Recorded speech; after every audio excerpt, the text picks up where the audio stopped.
Welcome back to Shedding Starlight. In the ancient times of Kingdom Hearts' universe, there were countless Keyblade Wielders. Unfortunately, most died during the Keyblade War, but there must have been at least one survivor, because by the time of Birth by Sleep, the few Keyblade Wielders we follow are still members of an established culture and way of life. This is different from previous games, where Sora had to learn off the cuff the responsibilities of wielding a Keyblade.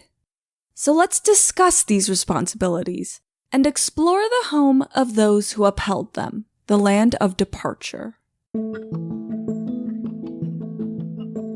Through not only Terra, Aqua, and Eraqus, but especially Xehanort, we learn a lot of what Keyblade Wielders are meant to do. In Xehanort's 5th report, he writes, "At present, the lanes and corridors that run between the worlds may only be traversed by us Keyblade Wielders, and those who have given themselves over to darkness. As the former, our duty is to cross the chasms between worlds and guard against the latter, whose darkness corrupts and contaminates, so that no world need ever be lost again." So Keyblade Wielders like Eraqus vanquished Heartless, which at the time were few and far between across the worlds. Xehanort himself probably did so in his youth as well, before eventually growing too fascinated by darkness instead. When and how someone is brought into this culture is yet to be seen. Terra and Aqua were likely chosen as children, and the two grew up as students under Eraqus. Terra might have been there the longest, since he and Eraqus were especially close. You must know, I care for you like my own son. When the time comes, students take the Mark of Mastery exam to assess if they've earned the title of Keyblade Master, and if they should dedicate their lives to the duty of protecting worlds. To fulfill this duty, Keyblade Wielders need a way to travel between worlds, while protecting themselves from the darkness residing in the gaps. They achieved this by transforming their Keyblades into vehicles, something we saw as far back as Kingdom Hearts 2 during the Lingering Will's secret boss fight, and corresponding armor that could be summoned and dismissed on command. You can see Eraqus and Xehanort's armor as optional bosses accessed through the Mirage Arena. In fact, Xemnas wears this same armor, just with cape sleeves, over a decade later when fighting Sora and Riku on that big mechanical dragon in Kingdom Hearts 2. In Xehanort's 5th report, he also writes, "Few Keyblade Wielders remain now. I have heard but a handful of others outside my circle, but the world is vast, and more of our kind may be out there." We also know of other Keyblade Wielders like Mickey and his master Yen Sid, who in Terra's route says an optional text-only dialogue. There was a time when I walked the path of the Keyblade Master alongside Eraqus and Xehanort, but the three of us have gone our separate ways. Because Yen Sid is an associate, we don't know who Xehanort's referring to when mentioning Keyblade Wielders outside his circle. We've still yet to meet other traditional clans who kept the legacy and culture of the Keyblade alive, like Eraqus and his students. In fact, by the time Birth by Sleep's story is over, this tiny culture is still one fewer. A prominent member was lost, Eraqus, who was eliminated by Xehanort. When Eraqus dies, he falls towards Terra's open arms before his body disappears into a glitter of light. It's easy to, at first glance, take Eraqus' death at face value. But there is an eerie similarity between how Eraqus' body disappears and how Xehanort's body disappears when he possesses Terra. It's implied that Eraqus' heart also went inside Terra, seeking refuge at the final second. Xehanort says this to Terra during the game's secret episode. "Someone else has set foot in your heart. Eraqus, you sly fox." As we said, Eraqus raised Terra.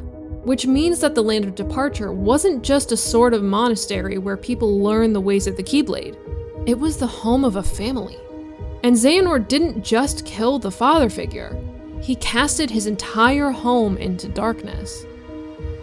You might remember in the first Kingdom Hearts game, a giant corridor of darkness destroying Destiny Islands and pulling Sora into the sky with its gravity. Well, Xehanort summons another that destroys the Land of Departure, even ripping apart the building. But Destiny Islands had its heart stolen by the Heartless, unlike the Land of Departure. In fact, we don't see any Heartless appear as a result of Xehanort's destruction. No, the world is deadly quiet. Later, Aqua returns to this now lifeless world with a now lifeless Ven. And we finally learn special knowledge Eraqus passed on to her when she first graduated to Keyblade Master. That the Land of Departure can be locked away and transformed should darkness close in. So she places Ventus here to rest peacefully, and using Eraqus's Keyblade, transforms the fortress around him into Castle Oblivion. Here, Ventus has been hidden all this time, even still after Kingdom Hearts 2. And we plan on discussing this in our episode Revisiting Ventus, and references to him in the titles we've already covered. For now, it still gives us insight into why the organization used this location as a base in the first place, or how they even knew of it.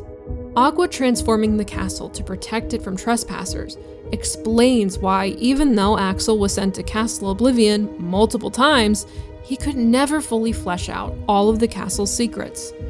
You mean the chamber, right? We turned that place inside out. If it's there, we're not gonna find it just by looking. Aqua was able to reach the Land of Departure with Ventus, who opened a portal to it with his Keyblade. And after she transforms it into Castle Oblivion, she can still leave with her Keyblade vehicle because technically, the castle is still in the realm of light, just on its rim. So to find Terra, Aqua leaves what was once her home, now unrecognizable. The Land of Departure was once a safe haven for Keyblade Wielders, where they learned to protect worlds and keep them from darkness's grasp. It's ironic, then, that even this haven itself was defiled, and extraordinary measures were taken to safeguard it. Measures like constructing a labyrinth within, where all those who tried to maneuver through could be lost to oblivion.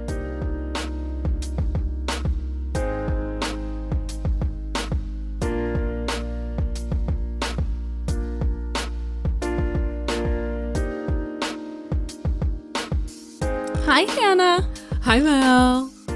How are you today? Oh, jinx! You can't talk for the rest of the episode. All right, take it away.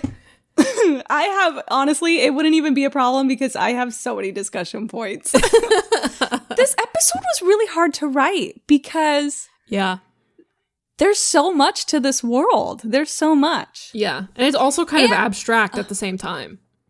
That's true. That's true.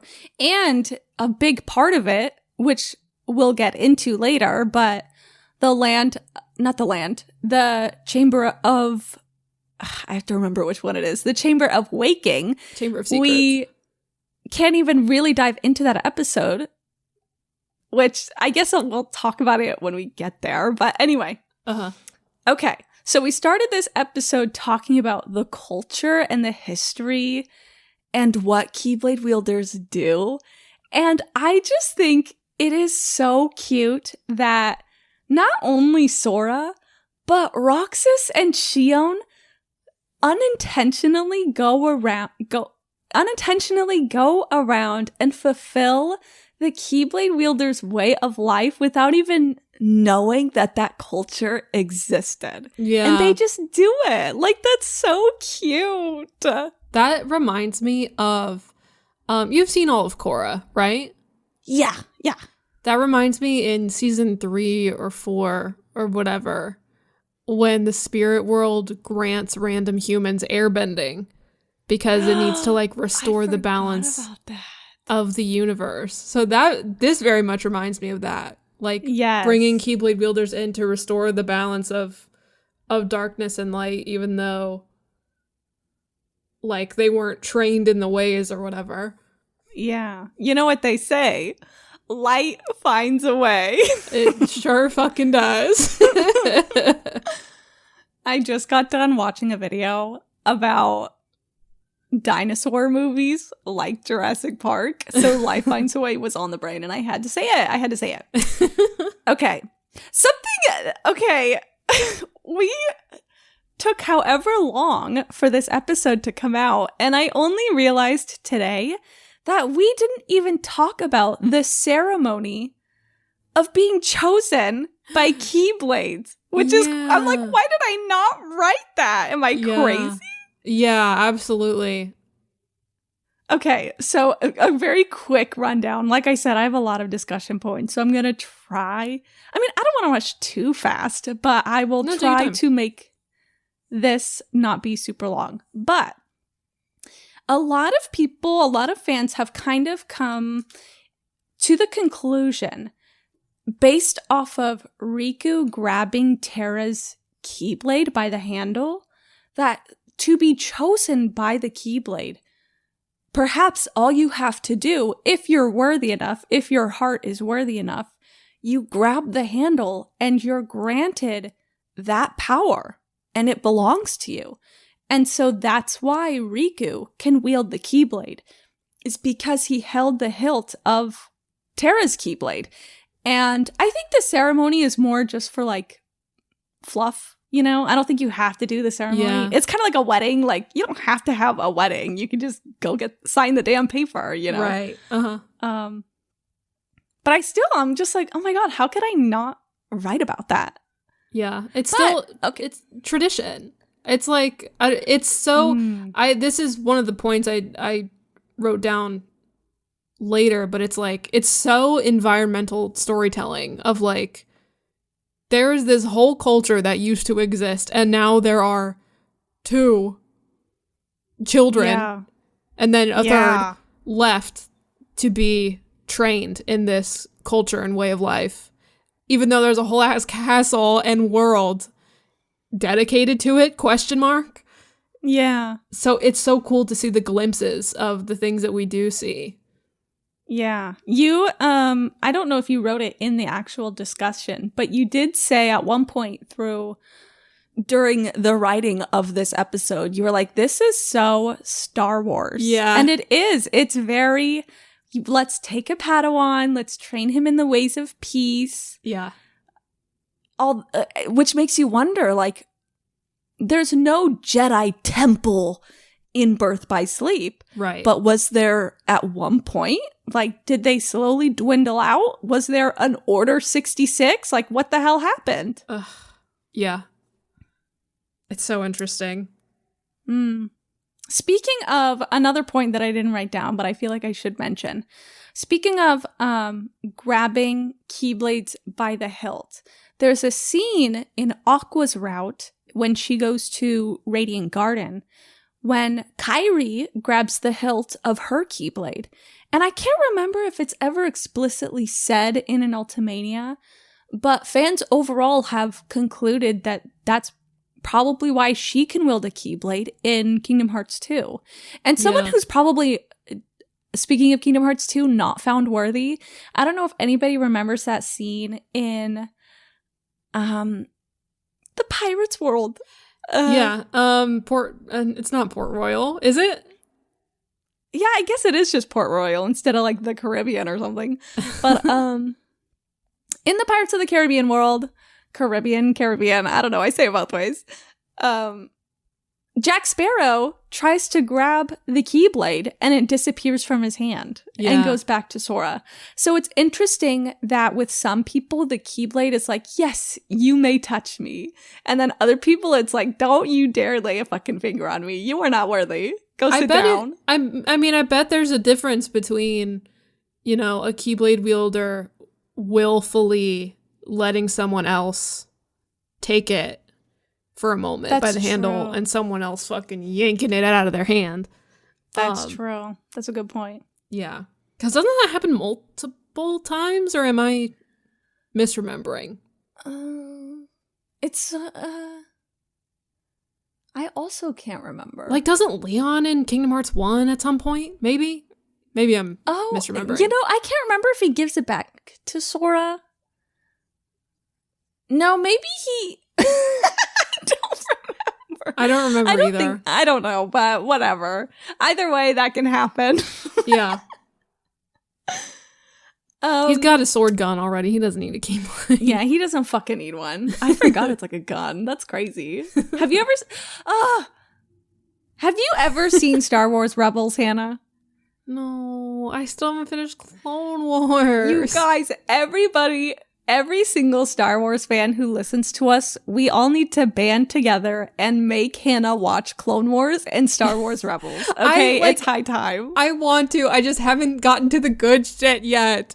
And you love Ahsoka. You're gonna fucking thrive. The fact that she just got put in Fortnite, her Clone Wars version. She looks good. And she looks great. That. I bought her. And so I've gotten like a whole new rush of Ahsoka stuff on like my Twitter and stuff recently. So it's given me the itch to go back to it. You need to watch it, and then anytime you have an opinion, you need to text me, because literally I will wake up at 3 a.m. with a bing in my eyes just from feeling you talk to me about Ahsoka. Like, do it. Yes, okay. I will. Anyway, speaking of the Sith, Xehanort, he doesn't wear Keyblade armor because he writes about this in his reports, in the Birth by Sleep reports. He's fucked up. He doesn't wear armor because he wants the darkness to like seep into his skin. Ugh.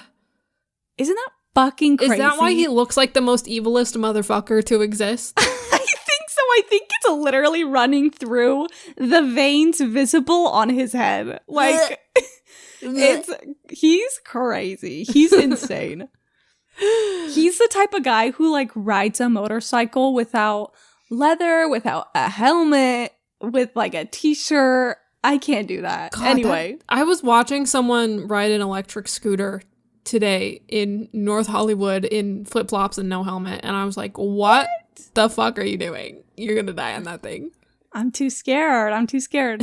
I've never met a guy who rode an electric scooter or a motorcycle which funny enough, I don't think I've ever met a woman who does either of those, but I've definitely never met a guy who has not had an injury from it. Every guy I've ever met was like, oh yeah, no, like I absolutely have had a major injury. And then they still don't wear proper protection. I'm like, what are you doing? You will die. Your brain will splatter on the pavement. And if any of you are granted a Keyblade, you have to wear your armor when transforming your Keyblade into a vehicle. You have to. And you wouldn't download a car. I'm just kidding. I don't know why I said that. I'm fucking download a car.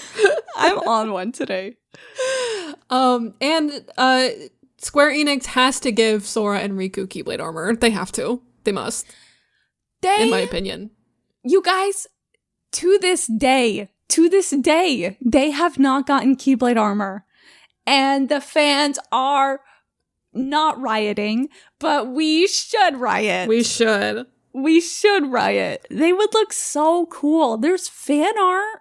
There's cool fan art. Let's go back for a sec. Okay. And we talked about, like the ceremony and grabbing the Keyblade hilt. And Sora never had that experience.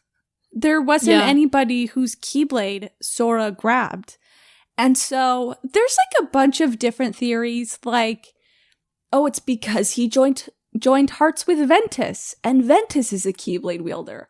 Oh, it's because I think Nomura said in an interview he inherited it from Riku during Kingdom Hearts 1, which is something we'll talk about more in, surprisingly, Dream Drop Distance. I think that gets addressed in Dream Drop Distance. But is that too much of a spoiler? Is that like a... I don't think so. It's so completely out of context that they're gonna be like, what? Like, in fact, if anything, I think having a heads up so they don't feel blindsided in Dream Drop Distance might be helpful. Because I remember feeling blindsided during a certain scene where they talk about this.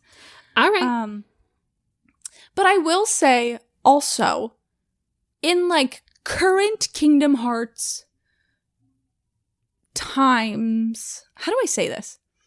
With like Kingdom Hearts 3, Remind, the recent titles that have been coming out 6 years ago, but we're in a dry spell. Okay, this is relatively new. There's still I think we're still learning more about Sora and why he can use the Keyblade, even though he never went through this experience that Riku and Kairi seem to have gone through. Mm-hmm. So just put a little thumbtack in that. Yeah. Put a little pin. And that's all I'll say about this. Okay, cool. I don't know how to gracefully move into this next point. I guess talking about like the culture of Keyblade wielders and like the ones that exist in our world, I was just thinking about when you mentioned Yensid, talking about how he was an associate of Eraqus and Xehanort. It's very like, I was there too. I was also there. I think we all sang type energy. And I wrote down here on the doc, it reminds me of that one guy who stalked Jaden Animation and copied her videos as if he was a part of them. Do you know what I'm talking about when I say that? No, I know who Jaden Animation is, but elaborate, because that sounds fucking crazy. I'm going to find one photo, and I think it will explain everything. Hold on. Oh, Lord. Well, okay. So basically, like... Man, I can't find, like, the exact...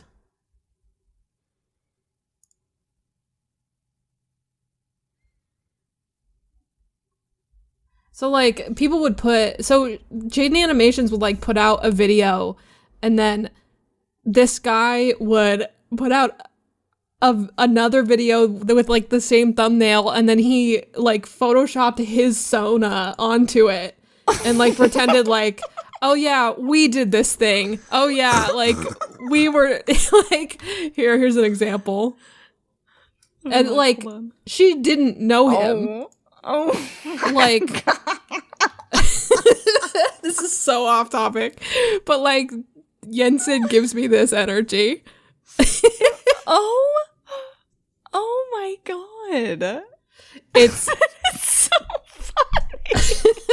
This was the thing, like, a couple years ago, I think, this controversy, when people were clowning on him about it. But, yeah, it's very, I wrote it down as, like, it's very self-inserty. Oh my god. Of Yensid. It is very especially because I don't think it's really a spoiler to say that let me know if it is, that eventually there's a Kingdom Hearts game about Xehanort and not Riku, Xehanort and Eraqus's childhood. Yeah. Is that spoilery? I mean, no. Well, either way, but who's not in sight? Who is not in that fucking game? Yensid. Is Yensid. That's fucking funny. So maybe he did just fucking make it up, put himself in the thumbnail with his magic. Ugh, yeah. Okay, anyway. Speaking of Eraqus, so this is something that fans theorized about for like years and years, and then literally never came into fruition. And so fans were kind of just like, oh, okay, never mind. Was when Eraqus died and his body kind of disappeared. People, maybe I say people, maybe it was just like me. I don't even remember if I really did this or not, because it was just so long ago. I don't really remember what I thought. But a lot of people wondered if Eraqus had a Heartless or a Nobody. And that is never the case. It never comes up. And like same with Master Xehanort, when his body disappears and he possesses Terra. you'd think that would create a Heartless, because that's kind of what created a Heartless with Sora. And Master Xehanort has a lot more darkness than Sora. But nothing ever came of it. So if you're theorizing, close the book. Take your finger out. Nothing's coming up. Right? You have my wheels turning about this. Because, like, Sora did it with the Keyblade of Heart, which is a special, different kind of Keyblade. Yeah? Well, what's weird is that in Kingdom Hearts 1, they say about the Keyblade of Heart, they're like, this Keyblade is different. It unlocks people's hearts. But then, like, it just feels like every Keyblade can do that now. So I don't really know what is so special about the Keyblade of Heart now, other than it's made up of the Princesses of Heart. And is, like, supposedly leads to... It's, like, connected to a keyhole that leads to the door to darkness. We made a whole episode about it, but it was so long ago. And Kingdom Hearts never talks about so many topics in Kingdom Hearts 1 ever again. So it's like, if you're not constantly keeping Kingdom Hearts 1 in your thoughts, you have to, like, go out of your way to remember it. Meanwhile, things in Kingdom Hearts 2 or Birth by Sleep, I feel like are relevant to this day, Yeah. Because, like, a Heartless is created when a heart is overtaken by darkness, right? That's, like, the fundamental building block of Heartless. Overall, and that just doesn't happen, right? Am I wrong? Well, I think... Tell me if I'm wrong, please. I don't think it's the only way to make a Heartless. I think with Sora's case... His heart, we talked about, this was so long ago, I can't believe I even remember this, but in like one of our first episodes in Kingdom Hearts 1, we kind of clarified that Sora wasn't technically overtaken by darkness, but he lost his heart. His heart was removed from his body, and so... because of that, his heart went to the darkness. Or with, like, Naminé. Kairi's heart left her body, and therefore Naminé was created as a nobody. But Kairi's heart was never lost to darkness. It just left her body. So even it just leaving her body created a nobody. Gotcha. Okay. I know, it's complicated. Yeah, no, when I was reading this, I opened up our episode script on Heartless. Was I consistent, or did I completely contradict myself? I might have done that. No, I think what you're saying makes sense. Is that it's not all... it doesn't have to be darkness, ? In my head, it was like, oh, Sora became a Heartless because he got stabbed with the special Keyblade that turns you into a Heartless. But yeah, that was just weird. How it was in my mind. It's weird because I think a lot of people, this might not happen anymore, but there was a long period of time where if people wanted to quote unquote play Birth by Sleep, they just watched Birth by Sleep cutscenes on YouTube because they didn't own a PSP. So I think like for Terra, for a long time, a lot of fans assume that the Guardian, that Black Shadow, was created when Terra stabbed himself with the Keyblade. Do you remember that? Yes. When he says, "Get out of my heart," and bleh. Yes. yes. But the Guardian already existed in the boss fight before that happens. Right. And so I don't necessarily think that just because you stab yourself with a Keyblade, you're going to create a Heartless. And like you might even, I guess one could even argue and debate that the Guardian maybe was born when Master Xehanort possessed Terra, but I don't believe the Guardian is present when the Lingering Will fights possessed Terranort during that battle. Yeah. I think maybe there's like implied... Terra Xehanort has this move with like a giant black hand, like a shadow hand with like long acrylic nails. And so I don't know if like that's supposed to be like the Guardian's hand.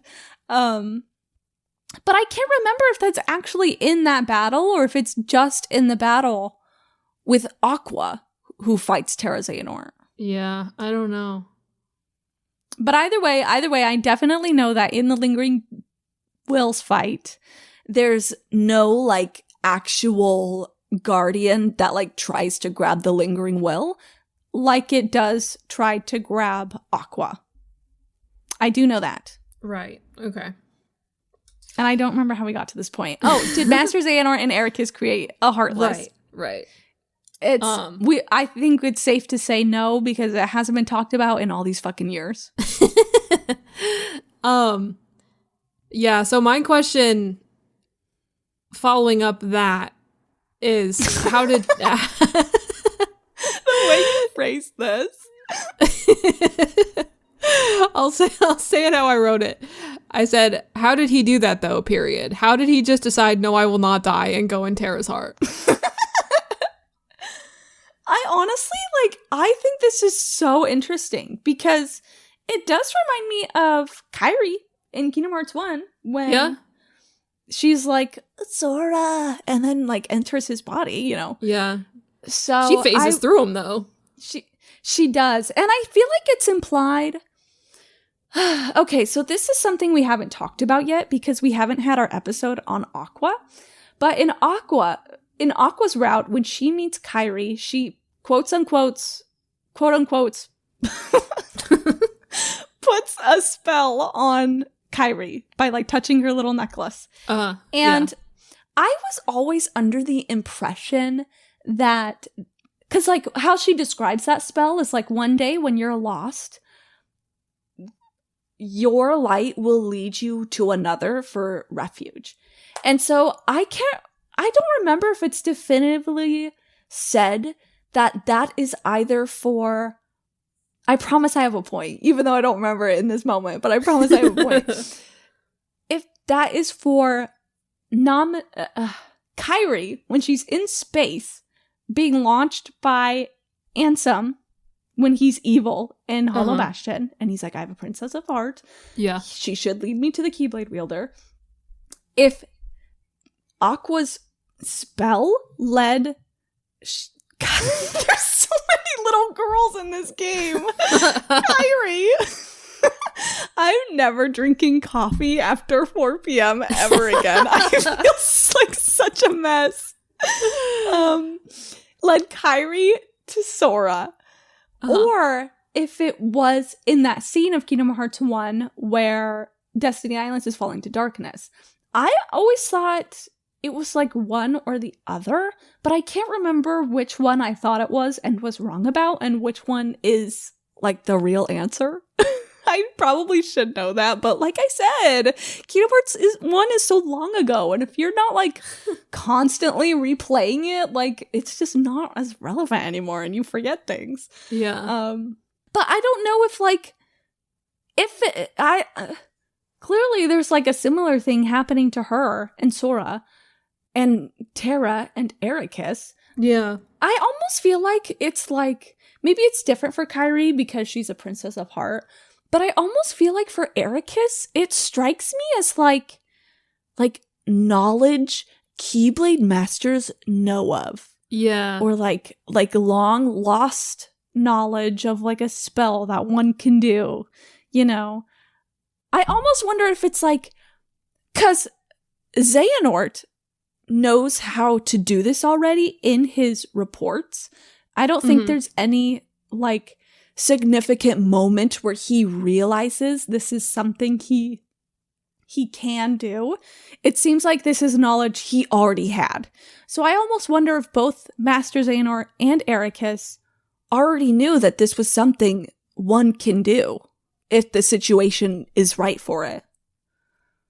Interesting. Which just adds to the whole narrative of the, you know, this whole Keyblade culture. Yeah. Yeah, So it's definitely weird. And I guess, you know, carrying on that note of, like, oh, Roxas and Xion just happen to, like, be following this culture. You know, Kairi wields a Keyblade in Kingdom Hearts 2, and she just happens to do that super crazy technique. Good for her. Good for her. Good for her. Okay, you know what? This was so... Okay, I was very confused about how I wrote this next bullet point. It's because I didn't mean to say Terra, I meant to say Eraqus. But you also have a really good point that I feel like you can still say if you want. But what is weird for me to think about is... So Terra was possessed by not just Master Xehanort, but Eraqus. And first of all, there might be people in the comments being like, that's a spoiler, that's a spoiler. It's not a spoiler, because I remember coming to that conclusion back in, like, 2010. So, if you pay attention, it wouldn't be a spoiler, and that's the whole point of the podcast. So suck is it. to point out things. Yeah, so suck it. So anyway, I don't consider it a spoiler. You just have to pay attention to that line. Mm-hmm. But something that's, like, weird to think about, you think of Ansem, the Seeker of Darkness, and Xemnas, who are of Terra, who is, you know, especially because you might think, well, it's just Terra's body. But when we talk about the Chamber of Waking in, I want to say next episode, if Hannah agrees it's a good idea. Sure. That, okay. That it could be more than just Terra's body. It looks like it's like his thoughts and like his feelings, or thoughts and memories, I should say. But my point is, like, what about Eraqus? Like, are Xemnas and I think even some fans have said, well, what if Eraqus's dark eyes is what made a Pransum? Oh my god! You can't. The take ninth me reindeer anywhere today. Pransum. Apprentice Xehanort in Kingdom Hearts 2. I don't know if you remember this, but he had brown eyes. Yeah. Uh-huh. And so Yeah. I think Eraqus technically has like black eyes, but whatever. It's like dark eyes. But that's not to have confirmed. both of your gay dads inside of you. Being the two wolves inside you while you do your fucked up research. And you don't remember anything. Anyway, that's just crazy for me to think about. And weird. Yeah. And I wanted to bring up a fun this was a point that we talked about back when I was first playing through the series on Twitch years ago at this point. Just the fact that, like, in Kingdom Hearts 1, that Riku is interacting with Terra again as a proxy. Or, like, Ansem is... How do I phrase this? Terra's body is Ansem. Ansem, Seeker of Darkness. Yes. Is Terra. Or looks like Terra, whatever. And then Riku, again, is meeting him again after the whole passing over ceremony when he was a kid. And so it's just like, it's so interesting to think about that he's interacting with Terra again in this way. Yeah. And I guess also, Eraqus. And Eraqus. On top of that. It's crazy. It's like a Russian doll thing where you keep opening up people and there's one more person inside them. Yes. Okay. Something else we'll talk about in Dream Drop Distance, because it's like actually addressed, is why Xemnas and Ansem don't have the Keyblade anymore. Why are they not using it? They have like their own weird weapons. So we'll talk about that in the future. Don't you worry your pretty little head. But something that I noticed, speaking of Keyblades, is how after Eraqus dies, his Keyblade kind of clatters onto the ground and it's just like left there. And so it kind of, for me, adds more of a emotional impact storytelling to the Keyblades in the Keyblade graveyard. And how it's like, they probably all glittered into fucking light and their Keyblades remained. That's crazy. Which is so sad to think about how much the Kingdom Key is talked about as a character in Kingdom Hearts 1. Like, the Kingdom Key, like, it chose you. You're the Keyblade's chosen one. It chooses you. It's like an active character. And so now it's like, you know, are these Keyblades, like, do all of them have this, like, character, like... sentience. Yeah, sentience to them. And are they all just stuck in the ground for eternity? Like, it's so haunting. It is haunting. It feels like a place where... you know, especially in Kingdom Hearts 2's secret ending, where you see Xehanort kind of walking through the mirage and you kind of see like his silhouette. Yeah. I wouldn't be surprised if the Keyblade Graveyard, maybe this is me just like writing fan fiction in my head, but like the idea of you seeing ghosts there, like, oh my God, you're in the Keyblade Graveyard and you like hear like moaning in the wind, or like you think you see people in the mirage over the horizon, but there's nobody there. You know, you just there's so many fucking Keyblades. Okay, so I added a question about the Land of Departure here. I put down one of the quotes from the script. In fact, we don't see any Heartless appear as a result of Xehanort's destruction. No, the world is deadly quiet. And my question is, that is probably because there's nobody here in this world, right? Do you mean like there's no like town and like civilization? Yeah, the only people we know are the main characters, right? I assume so. It might be a Hollow Bastion thing where when you play Kingdom Hearts 1, all you get to see is the castle by itself. And you like technically do see a courtyard in the Rising Falls. But either way, the world just feels so desolate and just so lonely and empty and lifeless. And then you revisit in Kingdom Hearts 2 and you're like, oh, there's literally a town and they were always there and thriving and like, so it might be that situation. You compared it to Destiny Islands, which now we know is not just the one fucking island that we saw in Kingdom Hearts 1, so but true. They have a whole town over there. They got more islands over there. There's more than one. Yeah, so maybe Land of Departure is like that. And like, especially because like, you know, not to get like so technical, but like, did Terra and Aqua like farm for food, you know? Like, or did they go to a marketplace? Like, yeah, they had to eat, you know, always got to eat. You don't be that that greenhouse buff like in the Terra. back. Yeah, that's what it fucking looks like. Like, I don't know. I don't know. I want to assume the world is empty because Eraqus kind of treats it like it's so sacred, especially because, you know, we have to think about Castle Oblivion and how Castle Oblivion is definitely desolate and isolated and by itself. And so it's sad to think about if there was a town and then Aqua, or I guess it would have been Xehanort at first, but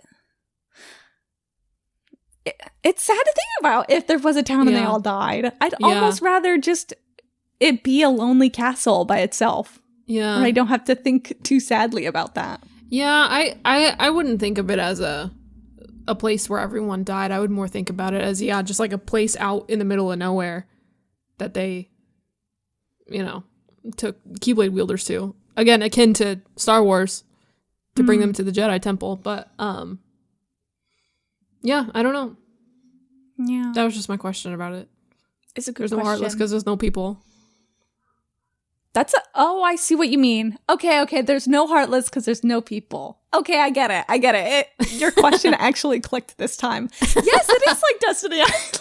Because I was like, oh my god, you guys, there's something wrong with me today. Because I was literally like, when did I compare it to Destiny Island? I think, literally the sentence before or after, which I should have included, but that's okay. I literally wrote the script like I should know that. I don't know why. Yeah, the sentence before is, but Destiny Islands had its heart stolen by the Heartless, unlike the Land of Departure. In fact, we don't see any Heartless appear. So yes, You wrote, Yeah. then, Hannah, you make a really good point, because there's nobody there. So what can make Heartless? Yes, you make a really good point. You make a really good point. Thanks. Speaking of scary, broken, desolated, destroyed land of departure. See, I just What? had the thought of we're finally getting to the point in this series that we talked about in the fucking trailer of this podcast. What about fucked up human experimentation and the end of the world? And we're here. I guess we kind of always been here, but like still, I don't know. Well, it doesn't feel good when every game has its own fucked up doom. And on the surface, it's Sora going to see Aladdin and fighting off the bug guys and meeting Genie. Ventus meeting Dopey. Yeah. Anyway, not to interrupt you. Okay, let's talk about a boss that hopefully people... Well, actually, should we talk... Let me see. No, yeah, we'll talk about him now. I put this in the Castle Oblivion section, but I guess it technically does not. Well, this is like the fall of the Land of Departure. Okay, I guess it's not in a bad section. So hopefully if you're listening to this and you're like a newer Kingdom Hearts fan, maybe this isn't technically a spoiler because it is from this game, but there is a secret boss that shows up here. And I didn't write it in the script because I felt like it just didn't feel super relevant. So I didn't write it in the script, but I don't know if that was like a mistake or not. But this is a boss that shows up, I believe, under the condition that you've already beaten the Ventus Remnant, which, we talked about the Ventus Remnant, yes. So this is a boss that I believe shows up once the Ventus Remnant is also beaten. And this is a boss of a mysterious person wearing a black organization coat and uses... He's like dual wielding these glow swords. Is that how you would describe it? Lightsabers? He does kind of, yeah, he wields lightsabers. You're right. I don't know why I didn't think about that. But it's interesting. This character is really interesting. I'm sure if you wanted to, you could go to a YouTube channel that would really dive into all of this boss's different attacks. But I honestly do not recommend it because chances are the YouTube title will spoil who this character is. So I honestly don't recommend looking it up on YouTube. But if you can cheese your way through the Ventus Remnant, I do recommend fighting this boss. You may not be able to beat it. You may have to ask a friend to find a tutorial that won't spoil the identity. But it's I think it's a cool boss, but that's just because I'm more story-oriented. A lot of people who are more gameplay-oriented fucking hate this boss because it's not very well balanced. Hey, but, it's not a Kingdom Hearts game if you don't have a fucked up secret boss to fight that everyone hates. True. I may or may not have saw a YouTube thumbnail that said the worst boss in the Kingdom Hearts franchise. It was this character. But don't you worry about that. You don't need to beat it. Just fight him a couple times, okay? Just fight them. But anyway, that shows up. The reason why I bring it up is because to me, it's interesting that it shows up in the Land of Departure after it's already destroyed. I just think that's an interesting choice to place this boss. And he shows up after it turns into Castle Oblivion? He comes when it is just after it is destroyed by Xehanort, but I believe you only fight it in one of the main routes of Ven, Aqua, Terra, not in like... Right. I could be wrong. You might be able to fight it in a secret episode, but either way, it's before Aqua turns this world into Castle Oblivion. Gotcha. Okay. Yeah. Okay. Speaking of this world getting destroyed, So this isn't really anything important, but just in case anybody is confused, a corridor of darkness is mostly known as like the doorways that the Organization 13 walks through. But a corridor of darkness is also that big giant orb that Xehanort summons. And we know these are called corridors of darkness because Ansem the Wise calls the one that Sora fell through to reach Traverse Town in Kingdom Hearts 1. In Kingdom Hearts 2, Ansem the Wise refers to that as a corridor of darkness. So it's not just a portal you can walk through. It can even kind of look more circular. It could look like an orb, like an evil... Like a black hole. Like a black hole. So, a black hole is a great description. Yes. I dislike the tendency, maybe it's just a translation thing, but like this feels like the same issue as like world and the worlds and the world. Yeah. No, I agree. I can see your point. Just like different things being called the same thing. Yeah. But speaking of portals that take people to places. Yes. There we go. When talking about Ven making the portal for Aqua to reach the land of departure, this is such an obvious parallel to the beginning of the game with Xehanort when Ven is fucking unconscious and his arm raises up and he does something with his Keyblade.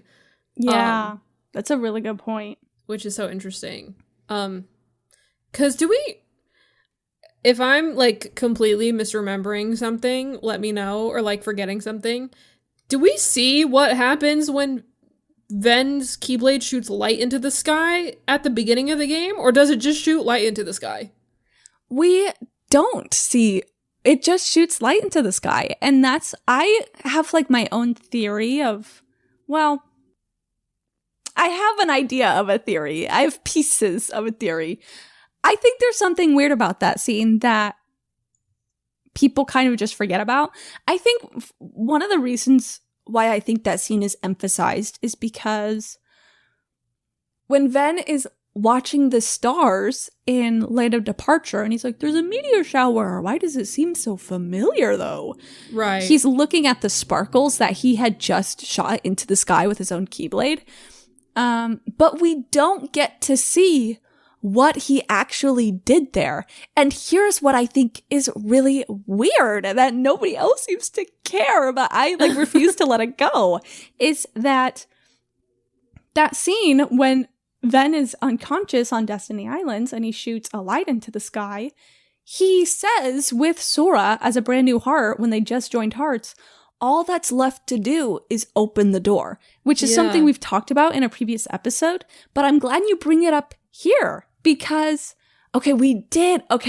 yes, we did talk about this before, but now it's actually relevant to the topic, so I'm going to bring it up again because I think it's really important and I refuse to let it go.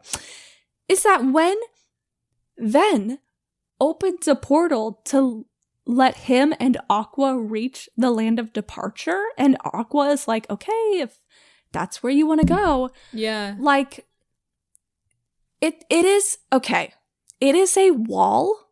It is a door of light, of gleaming light. And Aqua and him walk through it and reach their home. And to me, it is the exact same as Kingdom Hearts 2, when a door of light, gleaming, blinding light opens, and Sora and Riku get to reach their home. So I personally think it's the same phenomenon.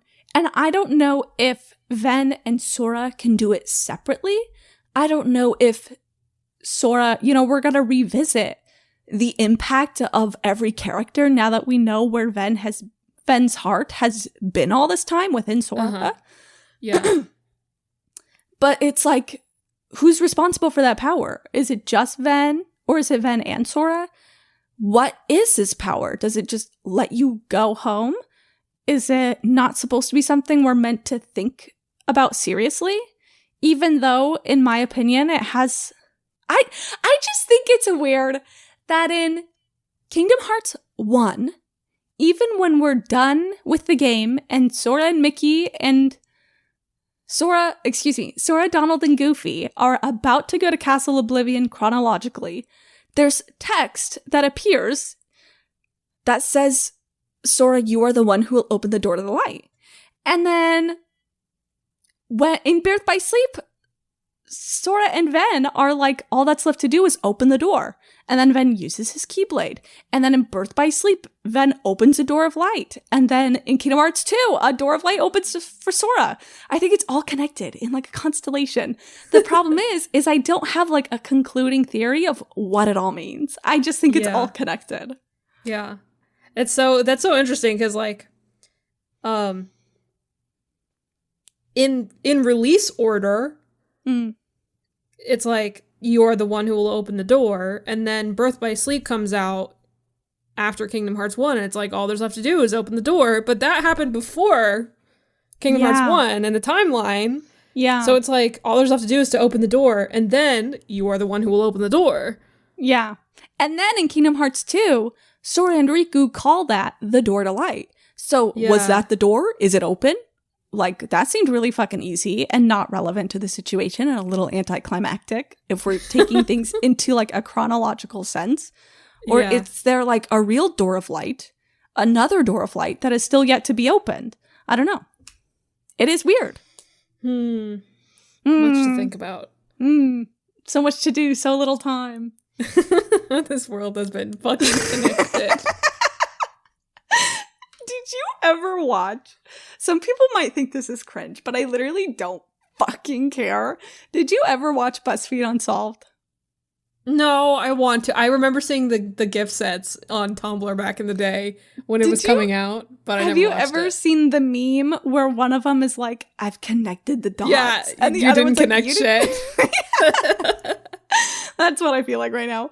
Anyway, okay, the last thing that I want to talk about, because unfortunately I don't even have like a solid answer for this. It just seems like something that the writers changed or shrugged off or forgot about, or maybe even it makes complete sense and I just have yet to understand it, is this idea that Eraqus, when talking to Aqua about changing the Land of Departure into Castle Oblivion, he says that besides Aqua, everybody else who tries to enter this castle will be lost to Oblivion, which to me means like they're gonna forget shit. They're gonna fall under amnesia, or I guess that's not the proper phrasing, but like experience amnesia and forget things.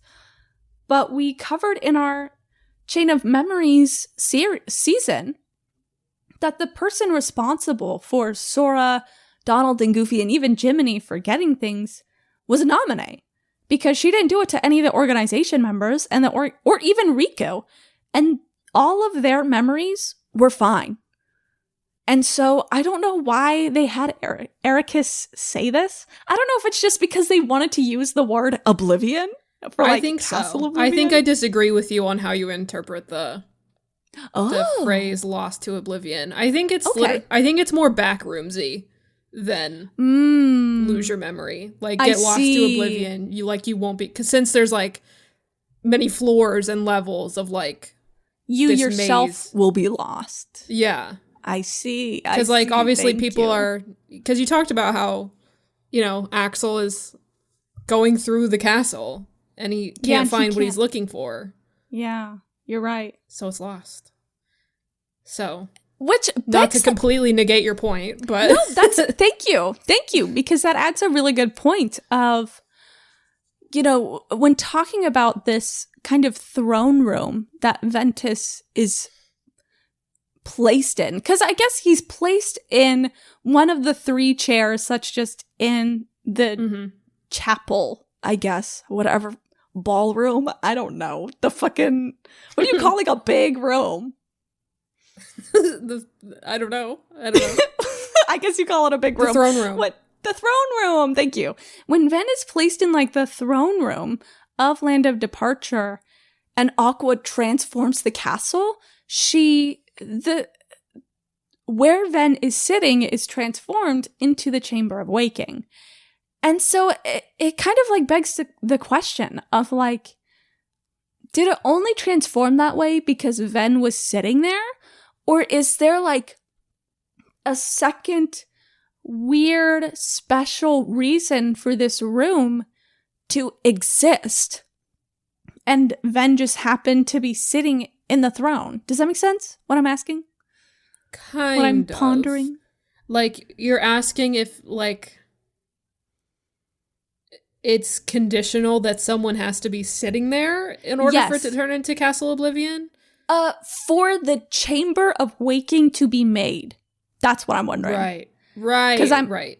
Okay. You know, throne room is confusing because I guess I'm talking about two different throne rooms. I'm talking about the big throne room of the Land of Departure, as well as that weird little room with a chair that Ven is sitting in. Right. And it's like, if Ven wasn't there, would the point of that room be for someone to stay there and look after this castle that Eraqus described to be like a place, a sacred place where light and dark exist in balance? Like, is the whole point someone's supposed to be there and like maintain the place in this secret room? That's so crazy to think about. If like, because like Ven is there because he's there, because he's passed out, because he's sleeping. But like, if he wasn't, would someone have to stay there for as long as they're required to stay there for? It's fucking, protect it. I don't like thinking about that. Ugh. I don't like thinking about that.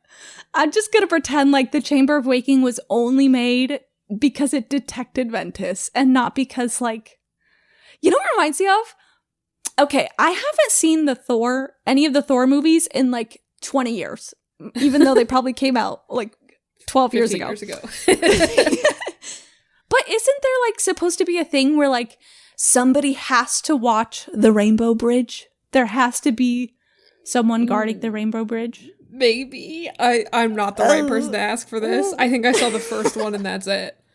Well, let's pretend that somebody has to watch. But that's the like Rainbow. a concept. That's like a concept in fiction of like someone has to be there for however long. Yes, how much time passes. Another example is part of the crew, Pirates of the Caribbean. Somebody has to watch. Yeah. The other ship. Someone has to have the heart of Davy Jones in the fucking chest at all times. Yeah.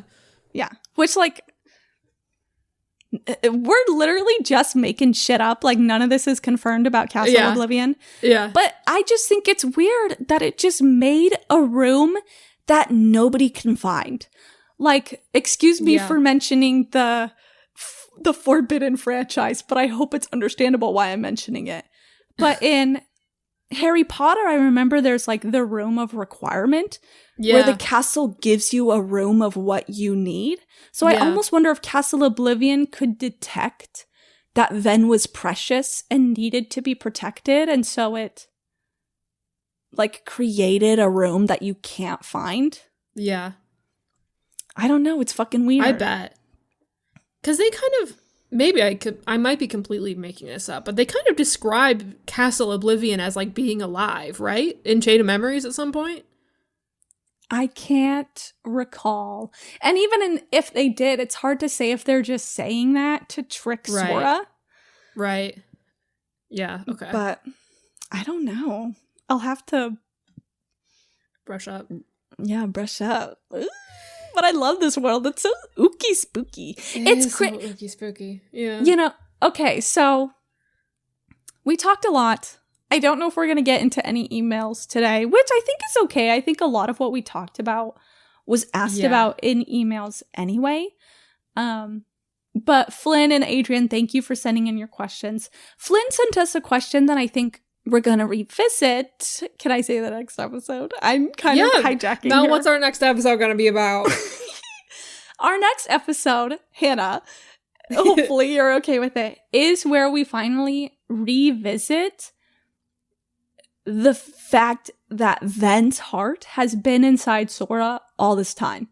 And what it means for Kingdom Hearts 1, what it means for Chain of Memories, what it means for 358 over 2 days, what it means for Kingdom Hearts 2. There's so much juice we can talk about. That, I'm excited. You know, we've already talked about Ven and Vanitas, but there's so much juice that it's like we have to have our own episode like dedicated to it. Yeah. And I think, Hannah, you and I talked about that it might be a little different, unscripted, but I don't know if you still want to go in that route, but if it's different, it's different. If it's not, it's not. But there you go. We'll talk about it. We'll talk about it. Okay, well, if you have any questions about about the traces of Ven in Sora, send them to... So excited. I can't even let you like finish your sentence. I had to make a noise. Sorry. Send them to sheddingstarlight@gmail.com. Yeah, anything else? You can listen to us on your favorite podcast platform. So true. Right? So true. Yes. So true. And also on Patreon. We had an episode with Sunny Novus 2 months ago. Yeah. About all of the current Kingdom Hearts stuff. It was Sunny and Mel theorizing for like 2 hours straight. It was great. It was so I just kind of sat in the middle. It was awesome. That was such a fun episode. It was so good. And not super relevant, but I'm working on a Substack for the podcast if anyone is interested in that. Yes. So I'm working on that. Hopefully it will be done by the time this episode comes out, but season 1 is already on Substack. That. The rest of the seasons are not, but what did you say, Mel? I said thank you for your effort of You're welcome. Putting that together. I really appreciate it. Yeah, I think like it would be good because that will send, since we're on an inconsistent schedule now, that will send you an email blast every time we post an episode. So you can like subscribe to that.